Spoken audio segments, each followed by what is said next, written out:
আমি তোমাদের কাছে স্মার্ট বাংলা নেট দুনিয়ায় কিংবা খবরের শিরোনামে সবসময়ই থাকতেন ওবায়দুল কাদের। তিনি ছিলেন নিষিদ্ধ দল আওয়ামী লীগের সাধারণ সম্পাদক এবং সেতুর মন্ত্রী। বিভিন্ন হাস্যকর কথা এবং বিরোধী দলদের নিয়ে কটূক্তি করার জন্য সে সবসময় খবরের শিরোনামে থাকতো। কিন্তু জুলাই আন্দোলনের পরে স্বৈরাচার শেখ হাসিনা দেশ থেকে বিদায় হওয়ার পরে তার আর দেখা মেলেনি। শেষবার একটি ভারতের গণমাধ্যমে সে নিজের দুঃখের কথা বলেছিল, কি দুর্দশায় জীবনযাপন করছে বর্তমানে সেই কথা তুলে ধরেছিল। তারপরে আর তার কোনো হদিশই মিলেনি। কিন্তু এখন জানা যাচ্ছে যে সে প্রচন্ডভাবে অসুস্থ, মৃত্যুর সাথে পাঞ্জা লড়ে কোনোভাবে বেঁচে আছে। গুরুতর শরীর খারাপ নিয়ে হাসপাতালে ভর্তি হয়েছে এমন খবরই মিলেছে এবার। ৭৬ বছর বয়সী ওবায়দুল কাদেরের অবস্থা খুব সংকটপূর্ণ। বার্ধক্যজনিত একাধিক অসুস্থতার কারণে বেশ কিছুদিন ধরেই তার শরীরের অবস্থা দিনকে দিন অবনতি হচ্ছিল। তবে ২ জানুয়ারি তার শারীরিক অবস্থার অবনতি বেশি ঘটলে তাকে কলকাতার বাইপাসের কাছে অ্যাপোলো হাসপাতালে নিয়ে যাওয়া হয়েছিল।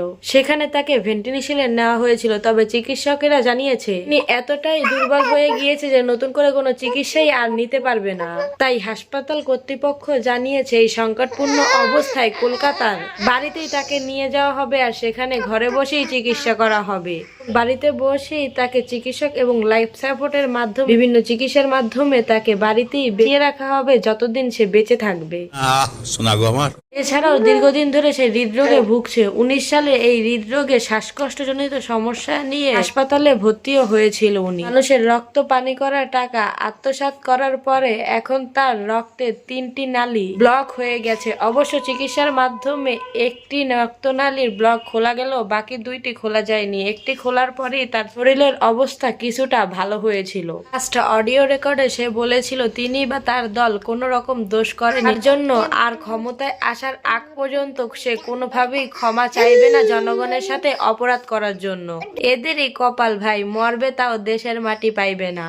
ভারতদের দেশের মাটি কি প্রয়োজন? টাকা পয়সা যা লাগে তো নিয়েই গেছে। দেশে আইলেও কি বা না আইলেও কি, মাইন্ডা খাইছে। আর এখন আল্লাহ পৃথিবীতে থাকতেই বিচার করতেছে। এত টাকা পয়সা থাইকা কি হইতাছে? ওই জায়গায় নিজের চিকিৎসার জন্য টাকা পয়সা খরচ কইরাও আর বাচ্চা থাকতে পারবে না বেশি দিন। ডাক্তারেরা বলেই দিয়েছে টাকা পয়সা বা কোনো চিকিৎসায় আর হবে না। যতদিন আল্লাহ রাখবে ততদিনই এই পৃথিবীতে বেঁচে থাকবে। এরপরেও ওবায়দুল কাদেরকে অনেক বাংলাদেশের জনগণ আছে যারা অনেক বেশি পছন্দ করে, ভালোবাসে, আবার অনেকে আছে অনেক বেশি ঘৃণা করে। কিন্তু পরিশেষে আমরা মানুষ হিসাবে তার জন্য দোয়া করতে পারি, জানি সে সুস্থ হয়ে যায়। কিন্তু হাজারো মানুষের অভিশাপ নিয়ে আর কত বেঁচে থাকতে পারবে?